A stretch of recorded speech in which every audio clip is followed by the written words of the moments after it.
Hello everyone, welcome once again to Spicy Talk with Onwadia, your love doctor, bringing you another interesting episode on Spicy Talk. As you all know, I'm here to always help you with your relationship and your marriage. If you're happy in your relationship and marriage and if it's moving so well, trust me, I'll be very happy on this page. So if you're coming upon this channel for the first time as a first timer, welcome to Spicy Talk with Onwadia.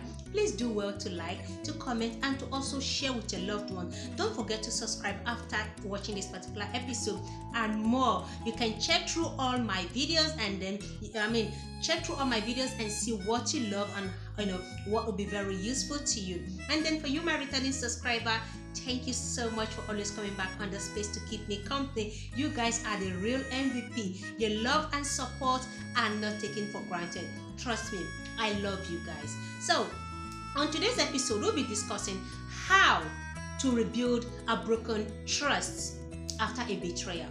Trust, as we all know, is an essential component in relationship or marriage. And you know what? Trust is not built overnight. It takes time. It takes months. It may even take years for you to trust someone, for you to be able to say, yeah, I can trust him or her completely. And you know what? Once it's broken, it's really difficult to rebuild, which is why we must be very careful who we trust and be careful who we break their trust. Usually, when we talk about broken trust or betrayal, the first thing that comes to mind is infidelity. Oh, he must have cheated on her, he must have cheated on you, she must have cheated on him and all that. No, infidelity is not the only thing that can break trust between you and your partner. There are other things that can break trust, because if you say it's only infidelity, how about other things that hurt your feelings, that make you feel disappointed and in your partner? So let us look at what could make one lose trust in his or her partner. One of it is not keeping to your word, like breaking your promises, going back to what you said you would not. That can really break trust. You say you're not going to do something and then you go back to it. Or you make a promise, I swear I will not do that again. You go back to doing that thing. Another thing is not being there for your partner when you ought to be there, when they needed you the most, when you are needed the most, you are nowhere to be found. That could break trust. Another is not telling the truth, like keeping some things to yourself, keeping some certain things, hiding some certain secret. Now, when it comes to secret, I'm not saying there are things you can't keep to yourself, but when you know there are certain things you should tell your partner, you should spill out, they need to get this information, and you withhold that information, it can break trust, because they trusted you completely. They trusted you completely to open up to this particular thing. When you keep it to yourself, that's because you don't want them to know, and that could break trust. Another is not sharing your feelings completely. Like you are keeping your feelings, like that's your heart, or you felt disappointed, or you are in love. Feelings should be expressed between both couple, both partners. So if you are keeping a particular feelings to yourself, you can break the trust when they discover that, oh, you felt this way, or you refuse to share it. So before diving into what trust is, remember that trust is not something, like I said initially, it's not something that you can force someone to do. You can't force someone to trust you. It's something that one decided. Is a choice made by an individual. I can decide that, okay, I want to trust my husband completely. I want to learn to trust him, and it takes time. He must have proven himself to be trustworthy before I could trust him. No one forces one to trust. You can't force your partner to trust you. You can't force them into trusting you. You have to earn their trust. You have to work towards being trustworthy before one can truly trust you. So you have to work towards earning their trust. When you meet someone, give them time to trust you. Don't just say, do you trust me? No one trusts easily like that. Trust must be earned. Now, what is trust? Trust is when you feel safe with your partner, trusting them to respect your boundaries emotionally and physically. And then trust is when you can be vulnerable around your partner. You can express your feeling, you can express how you feel, you can be emotional, both in good times, in sad times, happy moments, and even cheering moments. You can be vulnerable to express how you feel without hiding yourself. Because trust me, a lot of men are finding it difficult to be vulnerable around their partners, around their women. Reason being that they don't want to show their weakness, because when they do, they might be taken for granted. So it's difficult to really express themselves or how they feel. Or a woman expressing how she feels about you, tell you how she loves you or what she feels about you, and then you take her for a ride. It's going to be difficult for her to be, free to express how she feels around you. So trust is when you are comfortable enough to be vulnerable around your partner. Trust is when you feel the need to hide anything from your partner, like you're open completely. You make your life a book that the person can read and understand you clearly. Trust is when you can support each other, and trust is when you can respect each other as a partner, as a couple. When you respect each other, that's trust. There's a level of trust you have for your partner, that there's so much respect the person have for you or you have to other person. These things are trust, and once it's broken, it's hard to put back. Taking lies, for instance, when you discover a lie or you discover you've been lied to by the person you trust, you may be too angry, too annoyed to even want to see the reason behind the lies. But you see, truth is people lie.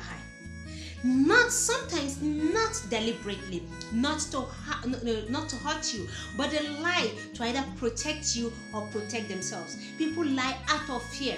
Don't get me wrong, it's not the best choice. It's not the best option. When you can, please tell the truth at all times. But also consider that some of the lies told are not deliberate to hurt you. So when you know the reason behind the lie, the motive is what you should look at.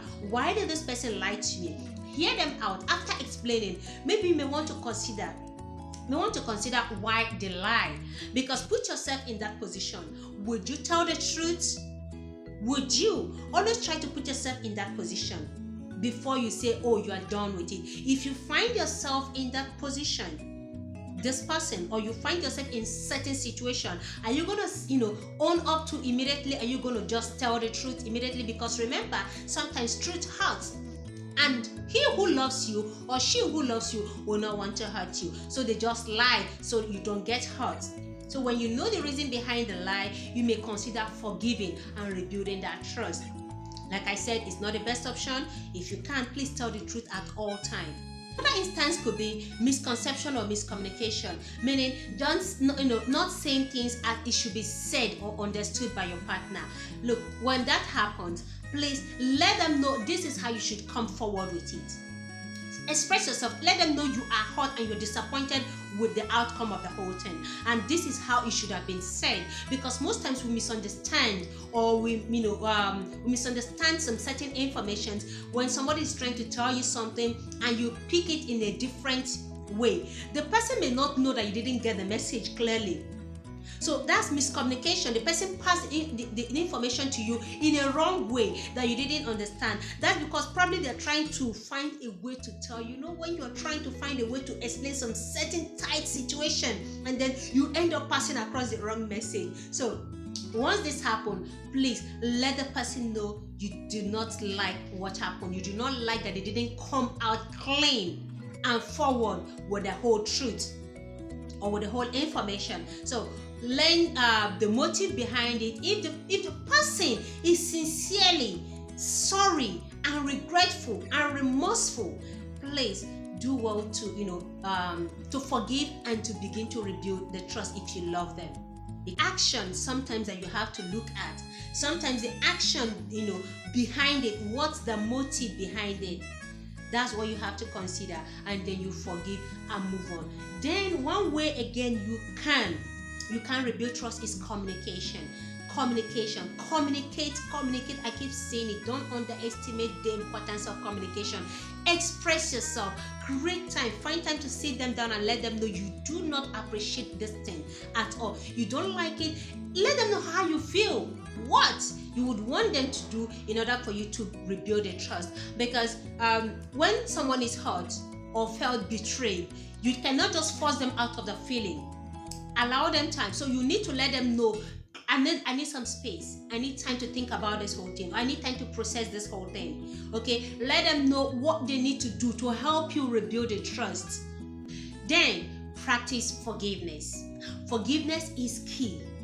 If you want to forgive your spouse, please, you have to practice it by letting it go. It's not just forgiving the person, but also forgiving yourself. I've had people say, it's not your fault.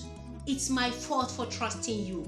I have said this, before, and you hear people say, I don't blame you, I blame myself. Stop blaming yourself. It's not your fault that they broke the trust. It's not your fault that they didn't keep to their word. It's not your fault that they went out of line.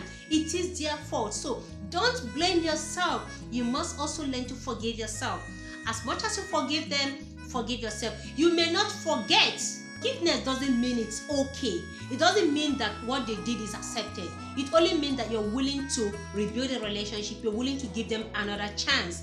Then another is, stop thinking about it, because the more you think about it, the more you make it magnanimous. It becomes a mountain. It worries you. You feel bad each time you see them. Try as much as you can to stop thinking about it, like reduce thinking about it, so that you don't see them in bad light all the time. Then another thing is, avoid checking up on them all the time. Like, if you have forgiven, then you want to give another chance. You want to avoid keeping tabs and checking, to know if they're lying to you again or if they're saying the truth. Trust all over, rebuild it all over. Until they give you a reason not to trust again, then you can say you will not trust again. But if you want to rebuild the trust because you love them and because you appreciate that relationship, you don't want to lose it, you don't want to end it, give them a breathing space. Call them some slack, give them a breathing space so they don't also make mistakes. So you don't become afraid when they want to talk to you. Then stop dwelling in the past. You keep dwelling on it and bringing it up in the future. Anytime you have an argument or you have a discussion, you remind them how they lied to you or how they betrayed your trust or how they were not there when you needed them the most and all that. It's not healthy for the relationship. It's not healthy at all. So try as much as you can not to dwell on what happened. Move on. Forgive. Forgiveness is key. Move on. That will help you rebuild the trust you have all over for them. Yes. Have you ever trusted someone and your trust is broken? How did you handle it? To what I'll be treating next week. How you can rebuild trust when you hurt your partner, when you break their trust. How do you go about rebuilding the trust? This is on you now. What are the ways which you can rebuild trust? So I'll be treating this next week. So I'll tag this part 1 and part 2 will be coming up. So watch out for it. So guys, in the comment section, have you been hurt before? What did they do to earn your trust all over? I can share mine in the comment section. Go ahead and share yours in the comment section, guys. Alright, so until I come your way again with another interesting episode on Spicy Talk with Onwadia, do well to subscribe. Don't forget, if you are coming upon this channel for the first time. I love you all. Until I come your way again, see you next time. I remain Onwadia, your love doctor. Bye bye.